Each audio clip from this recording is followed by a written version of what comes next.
ചേട്ടാനെ ഈ ഒരു ചെകുത്താൻ എന്ന് പറയുന്ന ഒരു ചാനലാണ് എത്രമാത്രം ശത്രുക്കളെ സമ്പാദിച്ചിട്ടുണ്ട്, അതുപോലെ മിത്രങ്ങളാണെങ്കിലും എത്രമാത്രം ഉണ്ടെന്ന് പറയൂ.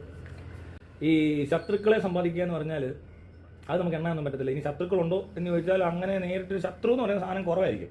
കാരണം ഞാൻ ഈ പറഞ്ഞ ഇവർ തെറി വിളിക്കുന്ന ആൾക്കാർക്കൊന്നും എന്നോട് നേരിട്ടൊരു പ്രശ്നമുള്ളവരല്ല. അവർക്കാർക്കും ഞാനൊരു നഷ്ടം ഉണ്ടാക്കുകയോ വീട്ടിൽ കയറി ചെന്ന് അവൻ്റെ ഭാര്യ വിലാസം ചെയ്യുകയോ കൊച്ചിനെ പീഡിപ്പിക്കുകയോ അല്ലെങ്കിൽ എന്തെങ്കിലും പിടിച്ചു പറിച്ചുകൊണ്ടോ ഒന്നും ചെയ്തിട്ടില്ല. പിന്നെ അവർക്ക് താല്പര്യമുള്ള ചില വിഷയങ്ങളെ എനിക്ക് താല്പര്യമില്ല, അപ്പോൾ ആ താല്പര്യമില്ലായ്മ ഞാൻ പ്രകടിപ്പിച്ചുകൊണ്ട് ശത്രു ആവേണ്ട ആവശ്യമില്ല. അഭിപ്രായ വ്യത്യാസമുള്ള ഒരുപാട് ആൾക്കാരുണ്ടാവും. സുഹൃത്തുക്കളെ സമ്പാദിച്ചെന്ന് വെച്ചാൽ നേരെ തിരിച്ച് അങ്ങനെയല്ല സംഭവിച്ചിരിക്കുന്നത്. ഒരുപാട് സുഹൃത്തുക്കളെ സമ്പാദിക്കാൻ പറ്റും, അതും നമ്മൾ ഉദ്ദേശിക്കുന്ന പോലത്തെ ആൾക്കാർ മാത്രം. അല്ലാതെ അതിനകത്ത് നമ്മൾ ഈ മറ്റേ ആൾക്കാരെ സൂചിപ്പിക്കാൻ സംസാരിക്കുക, അല്ലെങ്കിൽ എന്തെങ്കിലും ഒരു സംഭവം ഉണ്ടായി കഴിയുമ്പോൾ പൊതു താല്പര്യത്തിനനുസരിച്ച് പ്രവർത്തിക്കുക എന്നൊക്കെ പറഞ്ഞു കഴിഞ്ഞാൽ ഉണ്ടാകാൻ പോകുന്നത് അതേപോലത്തെ ഒരു ടൈപ്പ് ആളുകൾ നമ്മളായിട്ട് സഹകരിക്കാൻ ശ്രമിക്കും. അത് തന്നെ, അത് നമുക്ക് നമ്മുടേതായ ടൈപ്പ് ആൾക്കാർ തന്നെ വേണം. ഫേസ്ബുക്കിൽ നിന്ന് അങ്ങനെയൊക്കെ ചെയ്യാൻ പറ്റും. നമ്മൾ ബിസിനസ് അല്ല ചെയ്യുന്നത്. ഒന്നാമത് എന്ത് തന്നെ നമ്മുടെ നിലപാടും പിന്നെ ബാക്കിയുള്ള അഭിപ്രായങ്ങളും ഒക്കെ വളരെ വ്യത്യസ്തമാണല്ലോ ബാക്കിയുള്ളവരെ വെച്ച്. ബാക്കിയുള്ളവരാണെങ്കിൽ ബാക്കിയുള്ള കുറച്ചൊന്ന് സോപ്പിട്ട് ബാക്കിയുള്ളവർ സ്നേഹം സമ്പാദിക്കാൻ നോക്കുമ്പോൾ നമ്മൾ നമ്മുടെ അഭിപ്രായം പറഞ്ഞ് ബാക്കിയുള്ളവരെ വേർപ്പിക്കാൻ ശ്രമിക്കുന്നു. കുറെ ഫാൻസും അങ്ങനെ കുറെ സീൻസ് നമ്മളിപ്പോൾ ഞാനായിട്ടാണെങ്കിലും കണ്ടിട്ടുണ്ട്. അപ്പോൾ അതിനെ പറ്റിയുള്ള അഭിപ്രായം എന്താണ്? അതിനെപ്പറ്റി അഭിപ്രായം ഒന്നുമില്ല. ഇപ്പം ഞാൻ പറഞ്ഞത് ഇപ്പം നമ്മൾ വെറുപ്പിക്കാൻ പറയുന്ന നല്ലത് ഈ മനുഷ്യർക്ക് ബോധം ഉണ്ടാട്ടെന്ന് വെച്ച് പറഞ്ഞാൽ ഞാൻ മാത്രം പറയുന്നില്ല. ഇവിടെ ഇഷ്ടംപോലെ ആൾക്കാർ പറയുന്നുണ്ട്. ഇപ്പോൾ മതത്തിനെ എതിർത്ത് സംസാരിക്കുന്ന ഗ്രൂപ്പുകളൊക്കെ ഉണ്ടല്ലോ ഇവിടെ. അവരോടെല്ലാം ഇതേ മതവിശ്വാസി ദൈവവിശ്വാസിക്ക് ഇതേ ബുദ്ധിമുട്ടുണ്ട്. എന്നോട് വിശ്വാസ സമൂഹത്തിന് മാത്രമല്ല, ഫെനാറ്റിക്സിനുണ്ട്, പിന്നെ അല്ലാതെ പാർട്ടിക്കാർക്കുണ്ട്. ചില പാർട്ടിക്കാർക്കൊക്കെ എന്നോട് ബുദ്ധിമുട്ട് തോന്നിയിരിക്കാം. അങ്ങനെയൊക്കെ ഉണ്ട്. പിന്നെ ചില സാഹചര്യങ്ങൾ ചില സന്ദർഭം ഈ ഇതുണ്ടാവും, ഒരു ഇൻസിഡൻറ്റ് ഉണ്ടായാൽ അതിന് രണ്ട് സൈഡ് പറഞ്ഞാൽ ചിലപ്പോൾ ഞാൻ എല്ലാവരും നിൽക്കുന്നതിൻ്റെ എതിർ സൈഡിൽ വന്നു വരും. കുറേ ഇൻസിഡൻസ് അങ്ങനെ ഉണ്ടായിട്ടുണ്ട്. പിന്നെ ചിലർ പ്രതീക്ഷിക്കാത്തടുത്ത് കയറി ചിലത് പറയുക, അപ്പോൾ അതിനനുസരിച്ച് പ്രശ്നം ഉണ്ടാകാറുണ്ട്. പക്ഷേ എന്തൊക്കെ പറഞ്ഞാലും ഫ്രണ്ട്സിനെ കൂടുതൽ ഉണ്ടാക്കാൻ പറ്റിയിട്ടുണ്ട്. ഈ സെയിം ഫെദർ ഫോക്ക് ടുഗദർ എന്ന് പറയത്തില്ല, birds of same feather folk together. അതാണ് എൻ്റെ ഒരു സാധനം. അപ്പോൾ എനിക്ക് ഒരേതുപോലെ പക്ഷികൾ എന്നെപ്പോലെ എന്നെ ഇച്ചിരി സംസാരിക്കുകയോ ഇടപെടോ ഇത് കേട്ടാൽ ഇഷ്ടപ്പെടുന്ന ആൾക്കാരാണ് ഞാൻ കൂടുതൽ കണ്ടെത്തിയത്. അവരിൽ എനിക്കിപ്പോൾ ഒരു ഫ്രണ്ട്സ് ലിസ്റ്റ് എന്ന് പറഞ്ഞാൽ ചിലപ്പോൾ ഒരു 10,000 പേരൊക്കെ ഞാൻ സംസാരിച്ച് ഇടപെട്ടും ഞാൻ എൻ്റെ ഫോണിൽ നമ്പർ സേവ് ചെയ്തവരുണ്ട്. അത് ചെറിയ കാര്യമായിട്ട് എനിക്ക് തോന്നുന്നില്ല. കാരണം ഞാൻ ഇവിടെ ഉള്ള ഒരു ഏതൊരുത്തിനേക്കാളും ചിലപ്പോൾ കൂടുതൽ സുഹൃത്തുക്കളെ സമ്പാദിച്ചിട്ടുമുണ്ട്, ഇൻട്രാക്ട് ചെയ്തിട്ടുണ്ട്, പല കാര്യങ്ങളിൽ ഇടപെട്ടിട്ടുമുണ്ട്. അങ്ങനെ വരുമ്പോൾ ഇത് വലിയ കാര്യം പ്രശ്നമല്ല. ശരിക്കും എനിക്ക് ലാഭമുള്ള ഈ പരിപാടിയുണ്ട്. കാരണം ശത്രുക്കൾ ഉണ്ടാക്കുന്നത് ഈ പറഞ്ഞവരെ ക്രിട്ടിസൈസ് ചെയ്യുന്ന ഓൾറെഡി ആൾ കുറച്ച് ചാടിയതല്ല. ഞാൻ ഈ മറ്റേ നാർദാടൻ ഷാജിനെ പോലെയോ അല്ലെങ്കിൽ ട്രൂ ടി വിയിലെ മറ്റേ പാലക്കാർ സൂരജ് പാലക്കാരനെ പോലെയോ അല്ലെങ്കിൽ ഏതെങ്കിലും മഞ്ഞപ്പത്രക്കാരെ പോലെയോ ആൾക്കാരെ പറ്റി കള്ളത്തരം പറഞ്ഞും അല്ലെങ്കിൽ കള്ള വാർത്ത ഉണ്ടാക്കിയും കാശ് ഉണ്ടാക്കാൻ വേണ്ടിയിട്ട് ഇങ്ങനത്തെ അഡ്ജസ്റ്റ്മെൻറ്റ് ചെയ്ത് ഒരു സാധനത്തെ വെളുപ്പിക്കാൻ ശ്രമിച്ചവനോ ഒന്നും അല്ല. അങ്ങനെ ഒരു പരിപാടി നടന്നിട്ടില്ല. എനിക്ക് ആരും പൈസ തന്നൊരു പരിപാടി ചെയ്യാൻ പറ്റിയിട്ടില്ല. ഞാൻ അഡ്വർടൈസ്മെൻറ്റ് പിടിക്കാനോ അല്ലെങ്കിൽ ഉദ്ഘാടനം ചെയ്യാനോ പോലും പോകത്തില്ല. അപ്പോൾ ഒരു കോംപ്രമൈസ് ചെയ്യേണ്ട ആവശ്യം എനിക്ക് വരുന്നില്ല. പിന്നെ മാത്രമല്ല, ഇപ്പോൾ പൈസ തന്നാൽ പൈസ ഇങ്ങോട്ട് കൊണ്ട് തന്നിട്ട് ഇതൊന്ന് വിളിപ്പിച്ചേക്കാൻ പറഞ്ഞാൽ ഞാൻ ചെയ്യത്തൊന്നുമില്ല. എനിക്ക് പ്രൊമോഷൻ പോലും ഞാൻ പിടിച്ചിട്ടില്ല. ഇപ്പോൾ സിനിമാക്കാരുടെ പ്രൊമോഷനൊക്കെ ഇതിൽ ഇവർക്ക് ഇവിടെ ചെയ്യുന്നതിനേക്കാൾ ഭംഗിയായിട്ടൊക്കെ ചെയ്യാൻ നമുക്ക് അറിയാം.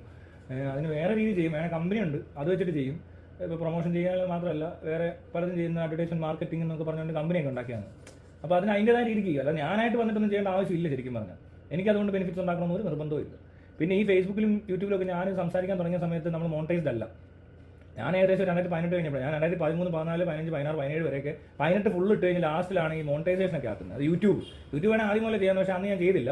പിന്നെ ഫേസ്ബുക്ക് മോണിറ്റൈസ് ആയത് ഇപ്പോൾ അടുത്തിടയില്ല. അപ്പോൾ ഞാൻ തുടങ്ങുമ്പോഴും ഞാൻ പറയുമ്പോഴും ഒന്നും ഞാൻ ഇതിനകത്തുനിന്ന് റവന്യൂ ഉദ്ദേശിച്ചൊന്നും പറഞ്ഞിട്ടില്ല.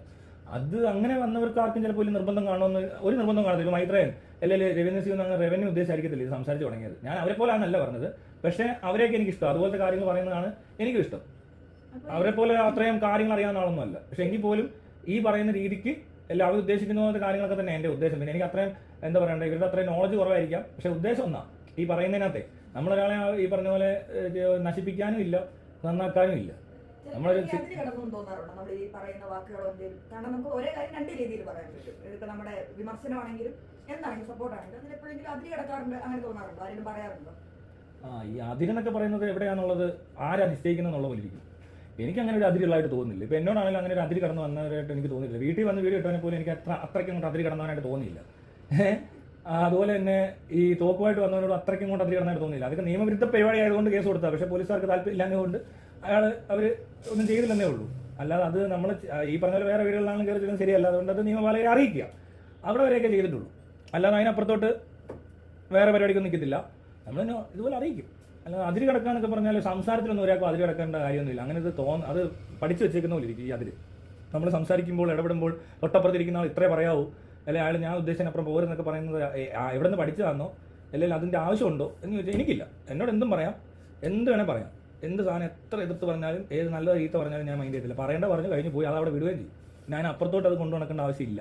അതേസമയം ഈ ദേഹോപദ്രവം ഞാൻ പറഞ്ഞില്ല, നേരത്തെ പോലെ പീഡിപ്പിക്കുക, ബലാത്സംഗം ചെയ്തു, പിടിച്ചു പറിച്ചു, മോഷ്ടിച്ചു, തലക്കടിച്ചു എന്നൊക്കെ പറയുന്നതൊക്കെ ഇച്ചിരി ബുദ്ധിമുട്ടുള്ള കാര്യം. പിന്നെ വണ്ടി ഇടിച്ചു, അതിന് അതുപോലെ അല്ലല്ലോ നമ്മളിതിനെ കൺസിഡർ ചെയ്യുന്നത്. ഓരോന്നിനും ഓരോ സിവിയറിറ്റി ഒക്കെ ഉണ്ട്. പക്ഷേ സംസാരത്തിൽ അതില്ല. ശരിക്കും പറഞ്ഞാൽ അത് കൊള്ളാവുന്ന രാജ്യങ്ങളിലില്ല.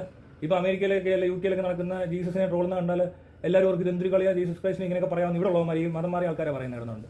അപ്പോൾ അവിടെ ഉള്ളവർക്ക് ഇതൊരു പ്രശ്നമല്ല പലതും. ഇപ്പോൾ പൊളിറ്റിക്കൽ കറക്റ്റ്നസ് ഒക്കെ പറയുന്ന സാധനം ബ്ലാക്ക് വൈറ്റ് അങ്ങനത്തെ രീതിയിൽ ഒരാളെ കളിയാക്കരുതെന്ന് പറയും. വംശീയാധിക്ഷേപം അതൊന്നും ഞാൻ ചെയ്തിട്ടില്ല, ഞാനങ്ങനെ പറയുന്നില്ല. അതൊക്കെ നമ്മൾ ആ സ്റ്റാൻഡേർഡൊക്കെ കീപ്പ് ചെയ്യും.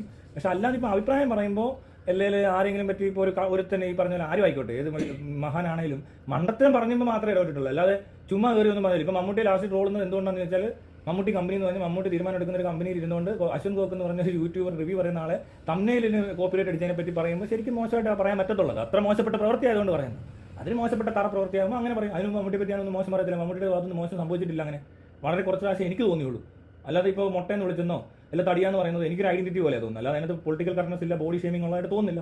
ഞാനത് വീഡിയോ ഇടും. അപ്പോൾ ഈ പറഞ്ഞ പോലെ ഈ എന്താ സോക്കോൾഡ് ബുദ്ധിജീവി എന്ന് പറഞ്ഞ ടൈപ്പ് ഒരു സാധനമുണ്ട്. അവർക്ക് എന്തിനാ ഇത് പറയുന്നതെന്നോ എന്താ ബോഡി ലാംഗ്വേജ് എന്നോ എന്താണ് ഐഡന്റിറ്റി എന്നോ പോലും മനസ്സിലാവാതെ എല്ലാത്തിനും ഒരു വണ്ണം ഉള്ളതെന്ന് പറഞ്ഞാൽ ഉടൻ തന്നെ അതിനർത്ഥം ബോഡി ഷേമിംഗ് ആണെന്ന് മാത്രം മനസ്സിലാക്കാൻ ശേഷിയുള്ള ബുദ്ധിയില്ലാത്തമാരുടെ ഉള്ളതുകൊണ്ട് അവൻ്റെയൊക്കെ ആരെങ്കിലും കാണാതായ അവർ പറയാൻ പോകുന്നത് നല്ല തടിച്ചിട്ട് കറുത്തിട്ട് കഷണ്ടിയുള്ള ആളെന്ന് തന്നെ പറയാൻ പോകുന്നത്. ആരെങ്കിലും ചോദിക്കുമ്പോൾ കാണാതായാലും അറിയാം വിവരം.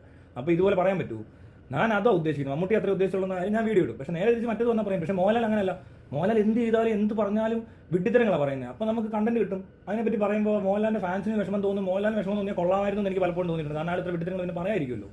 കാരണം ഇവരൊക്കെ പറയുന്നത് തൊടാതെ വിഴുങ്ങുക, തൊണ്ടോടാതെ വിഴുങ്ങുക എന്ന് പറയുന്ന പോലത്തെ ടൈപ്പ് വിവരമില്ലാത്തവന്മാരെ ഇവരുടെ ഫോളോവേഴ്സ്. അപ്പോൾ അവരെ ഒന്ന് കറക്റ്റ് ചെയ്യുമോ അല്ലെങ്കിൽ അവർക്കൊരു സംശയങ്ങളും തോന്നുന്നുണ്ട് ഇയാൾ പറയുന്നത് ശരിയല്ലെന്ന്. അതിന് പറഞ്ഞതേ ഉള്ളൂ. അതിനകത്ത് അതിനും വരുമ്പോൾ ഇല്ല.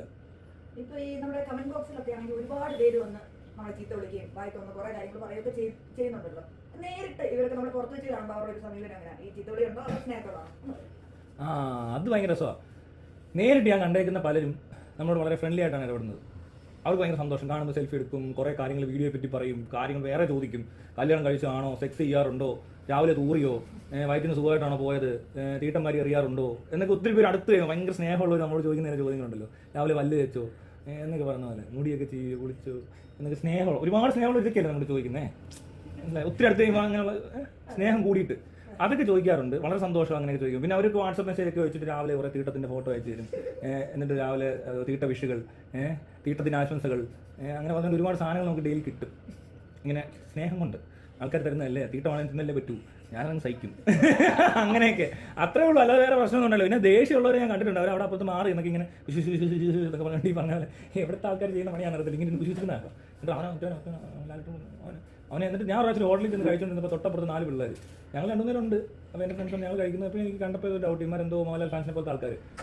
അത് ഞാൻ വൈകിട്ട് വീട്ടിൽ വന്നപ്പോൾ വേറൊരു മെസ്സേജ്, ചേട്ടൻ ഇത്രയും പെട്ടെന്ന് ഇറങ്ങിക്കോളാം. ഞാൻ എൻ്റെ വീട്ടിൽ ഞാൻ ഇറങ്ങുന്നത് എന്ത് പറ്റി, അല്ല നിങ്ങൾ അപ്പുറത്തിരുന്നുകൊണ്ട് മറ്റൊരു പ്ലാൻ ചെയ്യുമോ, ആളെ കൂട്ടുവന്ന്. ഞാൻ അത് ഉച്ചയ്ക്ക് ഹോട്ടലിൽ ഇരുന്ന പിള്ളേർ, എനിക്ക് മനസ്സിലായ അവന്മാരെന്തോ ചെയ്യുവാന്ന്. അവർ എന്തോ അറിയാം അവരുടെ ഗ്രൂപ്പിൽ എന്ന് പറയുന്നത്, ആരെങ്കിലും വാ നമുക്ക് ഇവനെ അടിക്കാമെന്ന്. അവന്മാർ ഓൾറെഡി 4 പേരുണ്ട്. അവന്മാർക്ക് വേറെ വെളിവില്ലാത്തവന്മാർ വരണം. പക്ഷെ അപ്പോഴും നീ ഒന്ന് ഓർത്ത് വെക്കണം, ഇവരുടെ ഇടയിൽ അങ്ങോട്ടും ഇങ്ങോട്ടും തന്നെ പണി കൊടുക്കുന്നത്. വേറെ ഒരുത്തിനെ പൊട്ട് കളിപ്പിച്ചിട്ട് വേണം എന്നെ അടിപ്പിക്കാൻ. അവനാ റിസ്ക് എടുക്കാൻ മേല. അവന് കേസ് വഴക്ക് ഇനി അടി ഉണ്ടായി വല്ല കാരണവശാലും അടി കിട്ടുന്ന സാഹചര്യമാണെങ്കിൽ പോലും അവൻ എടുക്കത്തില്ല. പകരം ആ കൂട്ടത്തിലെ ബുദ്ധിയില്ലാത്തവനെ വിളിക്കുക. അവർക്കറിയാം ആ കൂട്ടത്തിൽ ബുദ്ധിയില്ലാത്തവന്മാരുണ്ടെന്ന്.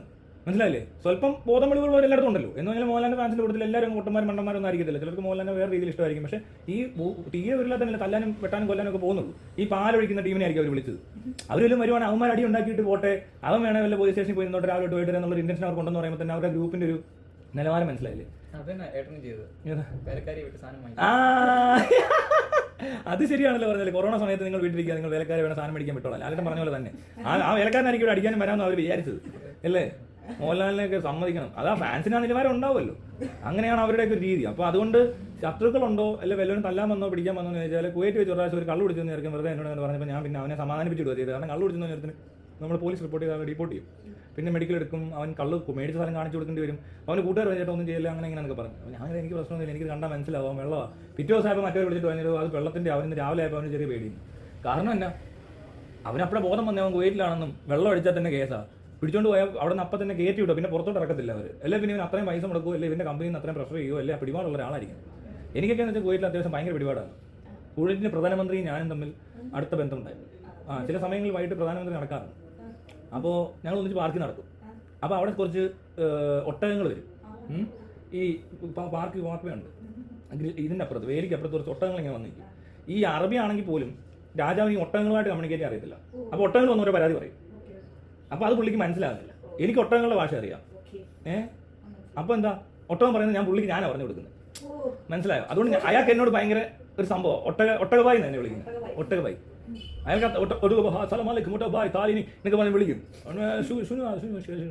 ഞാൻ പറയും ഒട്ടഹ മുഷ്കില അതാ വെള്ളം മാഫി വെള്ളം മോയെ മാഫി ആഖിൽ വാജിദ് മുഷ്കില കൊടിക്കാറ്റ് വാജിദ് ഫി പൊടിക്കാറ്റ് എന്നൊക്കെ പറഞ്ഞ് ഞാൻ പറഞ്ഞു കൊടുക്കും. എനിക്ക് അറബി അറിയാം, ഒട്ടഭാഷ അറിയാം, ഇംഗ്ലീഷ് അറിയാം, ഹിന്ദി അറിയാം, മലയാളം അറിയാം, തമിഴ് അറിയാം, തെലുങ്ക് അറിയാം, ഹിന്ദി അറിയാം. ഇത്രയും എനിക്കറിയാം. അത്രയും ഭാഷ ഒരു 6 ഭാഷയൊക്കെ അറിയായിരിക്കും. പിന്നെ ഒട്ടക ഭാഷ, പട്ടി ഭാഷ, ആട് ഭാഷ, അങ്ങനെ പല ഭാഷകൾ അറിയാം. പിന്നെ കാക്ക ഭാഷ അറിയാം. അയ്യോ കാക്ക ഭാഷ ഏറ്റവും രസമുള്ള ഭാഷയാണ്. അതായത് ഗുഡ് മോർണിംഗ് സാർ. മനസ്സിലായോ? കാക്കയുടെ ഒക്കെ അവിടെ ഓഫീസുകളുണ്ട്. Good morning sir. അവർ സ്കൂളിലും അങ്ങനെയാണ്. പിള്ളേർക്ക് എഴുന്നേറ്റ് ഇങ്ങനെ പറയുന്നു. കാക്ക കുഞ്ഞുങ്ങളില്ലേ കൂട്ടിനകത്ത് അത് പഠിപ്പിക്കാൻ പറ്റുന്ന സാറെന്നൊക്കെ പറയും. അങ്ങനെ കാക്ക ഭാഷയൊക്കെ ഉണ്ടെന്നേ. നിങ്ങൾക്കൊന്നും അറിയത്തില്ല. എന്നല്ലേ 8 ഭാഷ അതിലും രസം.